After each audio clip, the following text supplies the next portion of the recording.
Hi everyone, Lori Clemmons here.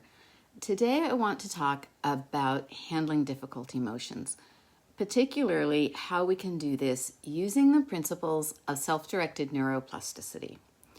If you are practicing neural retraining in your recovery from chronic illness, fatigue, pain, or anxiety, this video is especially for you. So let's get started. We all experience difficult emotions from time to time. Whether it's fear or sadness, grief, frustration, these emotions can be overwhelming and triggering to the limbic system.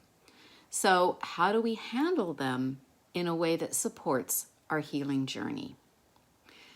First, let's understand what happens in the brain when we face difficult emotions.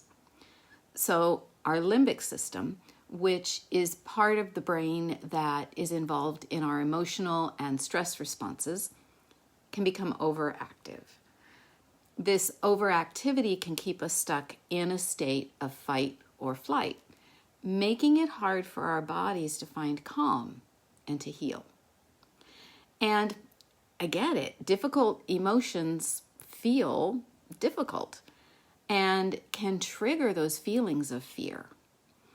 But when we react to difficult emotions with fear or avoidance, it can reinforce the overactivity in the limbic system. It's like telling our brain that those emotions are threats, which keeps us stuck in that stress response. So I see a lot of different suggestions on how to deal with these difficult emotions. Some methods involve ignoring them or telling them to stop, which just often pushes them further underground and increases our fear of them. Other approaches suggest letting the emotions run their course without doing anything. But this can keep us stuck in a loop of overwhelm, filled with adrenaline and cortisol, and keeping us stuck in that state of fight or flight.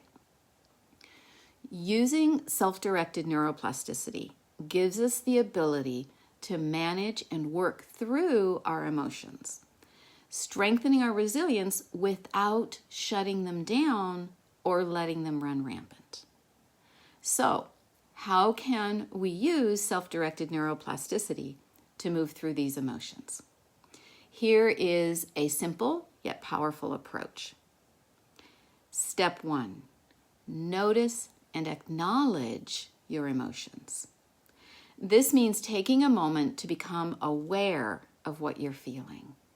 You might say to yourself, I feel anxious, or I feel angry. And notice where you feel it in your body. Is your heart pounding? Is your chest tight? Name the emotion, and identifying its physical presence helps bring it into your conscious awareness, which is the first step in managing it. Step 2, lovingly set these emotions aside. This might sound counterintuitive, but it's about creating a mental space where you acknowledge the emotion without letting it take over. Try imagining the emotion rather than inside of you, picturing it outside of you. I like to picture wrapping it up in a pretty box and setting it on an imaginary shelf. Or you can imagine the emotion like it's on a movie screen rather than inside of you. Again, from a place of compassion and love, you can mentally tell these emotions, I see you, I appreciate you, and I will come back to you again later. And then step 3 is revisit the emotion. Once you've set the emotion aside and feel calmer, take a moment to revisit it. Sit with it for a short time and observe it. If it starts to become triggering again, lovingly set it aside once more.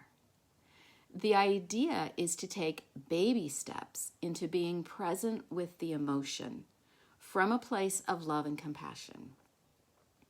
Over time, this practice helps you to process the emotion fully without being overwhelmed by it. When we approach our emotions with love and compassion rather than fear, we begin to rewire our limbic system. We're teaching our brain that these emotions are not threats, but they're just part of our human experience. This shift can reduce the overactivity in the limbic system, helping us to move out of fight or flight and into a state of calm and healing. This process takes time and practice, but it's incredibly empowering. By learning to notice, acknowledge, set aside, and revisit our difficult emotions with love, we can befriend our limbic system and work together with it. We can guide it towards finding calm and resilience, which can significantly impact our healing journey. So remember, it isn't about ignoring or suppressing your emotions or about letting them run rampant.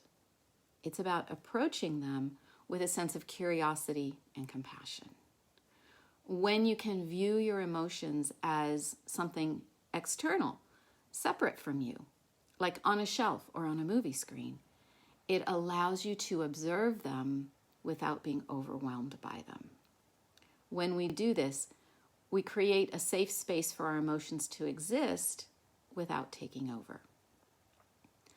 So the next time you find yourself facing a difficult emotion, take a moment to notice and name it.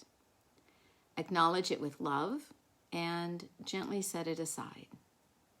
Visualize it outside of you, like on a shelf or on a movie screen. And when you're ready, revisit the emotion and sit with it for a moment. If it becomes overwhelming, set it aside again with love and compassion. Trust that you are creating a healthier response pattern in your brain, one that supports your overall well-being and healing. Thank you for joining me today, and if you found this video helpful, please give it a thumbs up and subscribe to my channel for more tips on neural retraining and healing. Remember, you have the power to transform your relationship with your limbic system and support your healing journey. Take care, and I'll see you in the next video. Bye for now.